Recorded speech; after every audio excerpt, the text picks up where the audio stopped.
What's going on, YouTube? Today, instead of some kind of comparisons of different frameworks or DevOps tooling, today we're actually going to go over something that can be possibly much more beneficial, especially for those that are trying to get a role as a DevOps engineer. We're going to go over three of the biggest areas that DevOps engineers really need to know well and in depth in order to actually be successful as a DevOps engineer.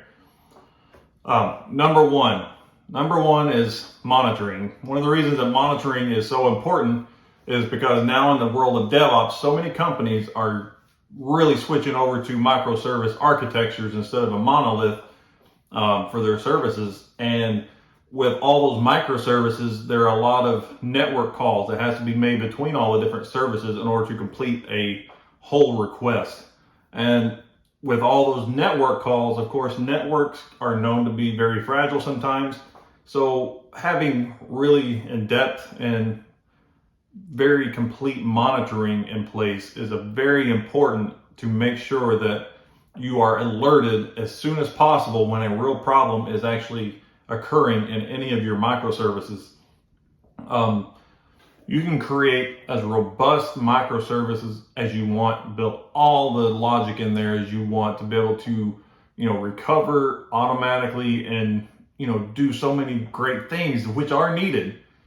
But there's always still going to be something that ends up breaking either network or, a whole region goes down for maybe a natural disaster or something. I mean, of course, DNS resolvers like Cloudflare have been known to actually have issues sometimes. Also, you've heard of AWS accidentally just killing S3 in certain regions for a day or so before they actually recovered. So monitoring is definitely important. And there are many different frameworks you can use in order to create this complete monitoring picture. For internal monitoring, you could just create, a different monitoring microservice that is programmed to be able to just pretty much do the few tasks that a certain microservice is designed to do. So you create a separate microservice that just tries to constantly run through those tasks that the main microservice is supposed to be able to do, and run that internal monitor microservice. Have it run those tests once every minute or two, maybe every 5 minutes, depending on how complex and time or memory consuming it is. But have it constantly monitoring that other service to make sure it stays up, and you can have it that alerting microservice alert you whenever things are not working as expected. One of the ways to do that is create kind of a JSON object that you can hit via an endpoint in the monitoring microservice and have like a status for each one of those tasks that it's trying to do. And then if any one of those tasks are not working, have the overall status return, 1 or 2 or whatever, or instead of 0, have 0 as when it works, and have pretty much anything else as when it's not working. And then whenever, it's turn 1, then it actually can also alert you via, email or Slack or, an app on your phone, push notification. So be able to just have an internal monitor, be able to run constantly. You can deploy this alongside in the same region, zones, whatever, along with your microservice, and it can, do it very quickly that way. But if there's a certain issue such as a natural disaster that takes out a whole region, and that's where your app is deployed, your monitoring app is also not going to work. So it's not going to alert you that your service is not working or is not up and running.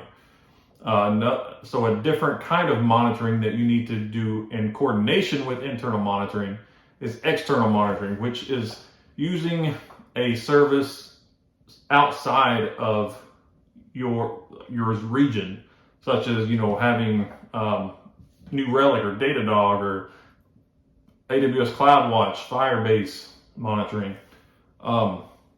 any of those kinds of things that can actually run tests against your service from a completely different region, country, area of the world, anything. And that way, whenever it's actually running, it will be able to monitor your app from outside the affected region that your service is running in. So that's being able to combine these two into a complete monitoring picture and be able to alert soon enough to where your service is not down for very long before you are alerted, but also not alerting on every little thing to where you're constantly getting pinged, even though sometimes it might just be something that resolves itself within a minute or two. So to be able to have a complete monitoring picture like this that is very efficient but not overzealous is a very important thing that DevOps engineers need to know.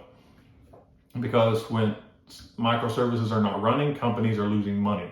And for every minute that service is not running, especially for larger corporations, that's a lot of money going down the drain. And so they definitely want those services back up and running as soon as possible. One of the most important things DevOps engineers need to know about and to know in depth is continuous integration and continuous delivery, CI/CD. So continuous integration is allowing your process, your development process, to be able for you to make small changes in your code, commit each small change, and then let the automated test run. And to be able to have those small increments of changes allows you to know a very specific code change that could have broken tests. When you commit your code and all your tests are ran, if you only have a small change in your code and your tests start failing, you have a very small place to go look and try to figure out what broke the test. But if you commit 50 different files that have 100 different lines change in each file, it's going to be much harder to pin down what is breaking those tests. So many small commits and very frequent commits, like multiple times a day with just very small changes, is much better at to be able to figure out if any tests start failing, where to go look to go fix it. The next thing that kind of goes along with that is continuous delivery. Continuous delivery, when you're pushing all those small changes and the tests are automatically running, you can then submit the merge request or PR once you've committed all your changes that you want to do and all the tests are passing, and then have the merge request, approved. And this should also make it to where when you create a merge request, it should automatically run all those tests again. And then if everything passes, it should allow the merge request to be merged. And you can set this kind of stuff up in GitHub or Bitbucket to where if these tests don't pass, it will not let you merge that code. So if you have a very thorough test code base that really tests your code thoroughly, then this should be very, very important and to allow you to deliver continuously to your environments right after the code is merged, instead of having to manually review and push it to your production or to your different environments. So let's say you create many different commits trying to create this new feature, and you think you're done, and you have all those commits pushed to your feature branch, and you go in and submit a merge request. All your tests run, they pass, and whoever's reviewing your merge request approves it. It should automatically be deployed to your development environment. Then you go test it out and test out your development environment, and then once that's all working, look good, you can actually have it merged into your staging environment after whatever period you feel comfortable doing. And then that should automatically run the test again. Everything still passes, merge it, automatically deploy to staging. Let that sit for however long is good. And if everything's still working, tests are all good, merge it into the production branch, and then that will automatically deploy to production.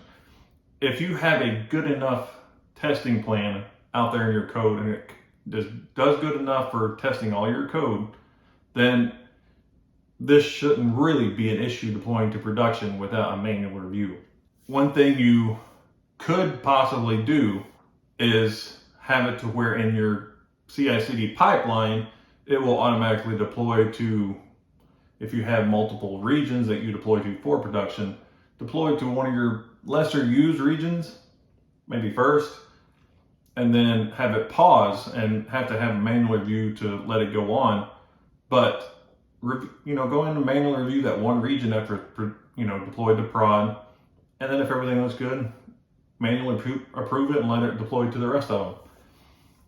If that's something that would make you feel better. But if you have a good enough code base and you've tested it manually in dev and staging, it really shouldn't have any issue to be able to deploy to prod.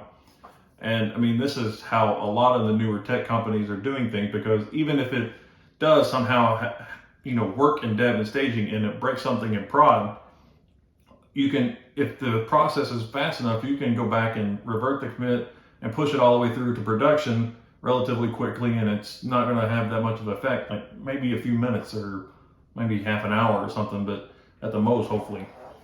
But that's just something that it's being migrated to with so many more companies, that knowing about this and how to do it efficiently and effectively is something that's very, very important.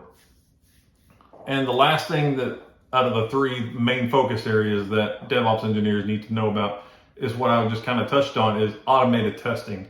You can set up CI/CD pipelines and have all the monitoring you want, but if you don't really have a good automated testing code base that covers a lot of your functionality and lines in your code, you're probably going to get a lot of alerts if you're trying to just do the CI/CD pipeline and do the continuous delivery, and you don't really have thorough automated testing in place. I mean, you can have very thorough testing, but if it's only covering 50% of your code, it's still not going to give you good confidence to just let stuff go to production. For at least unit tests, you definitely need to at least have, at least probably 85% code coverage in order to allow for continuous delivery. So ideally about 90 or a little higher. I mean, you can't quite get 100 all the time. But you can have it to where between your unit test, your acceptance test, and end-to-end test, that should automatically hopefully run every time a merge request is created. This should allow you to definitely be able to run continuous delivery with very high confidence. And especially when you're testing it manually in dev and staging before you even push it to the production branch, between this and those tests running for dev and staging and your manual testing for those two before you even push it into prod, this is why automated testing is so important. This is what really allows you to have the confidence to do continuous delivery. And there's many different frameworks that you can use for automated testing. I mean, I know for Node.js, there's Mocha, there's Jasmine. For Java, there's JUnit. And I know for end-to-end testing, kind of in the browser for nodes, there's Protractor. And I know that there's many other ones for like Ruby, Python, and other ones for Java. So there's so many different frameworks out there. You just have to learn which one you like the most, which one works the best in your kind of workflow, and just really utilize it. And to remember, for any new code you write and any new features you're writing, to write the tests for it as well, to test it and all the edge cases you can think of. For as far as the code coverage, there's a few different providers that allow you to track your code coverage history to know whether new commits, whether increase the code coverage or decrease it. And with these providers and certain features in like GitHub and Bitbucket, you can also allow merge requests to not be merged if it drops the code coverage below a certain percentage. If you have code coverage minimum amount set to 80% and someone creates a new feature and pushes the code to, GitHub or whichever source code repository management system that they're using, and they submit a merge request, and it comes back as code coverage dropped to 78%, it won't allow the merge request reviewer to actually even merge it because the code coverage dropped because you didn't write the test to cover that new code you wrote. And so all these different things put together allow for very efficient and very highly productive workflows in software development. So if you think this video was helpful, please hit that like button. Also, don't forget to hit that subscribe button, and we'll see you next time.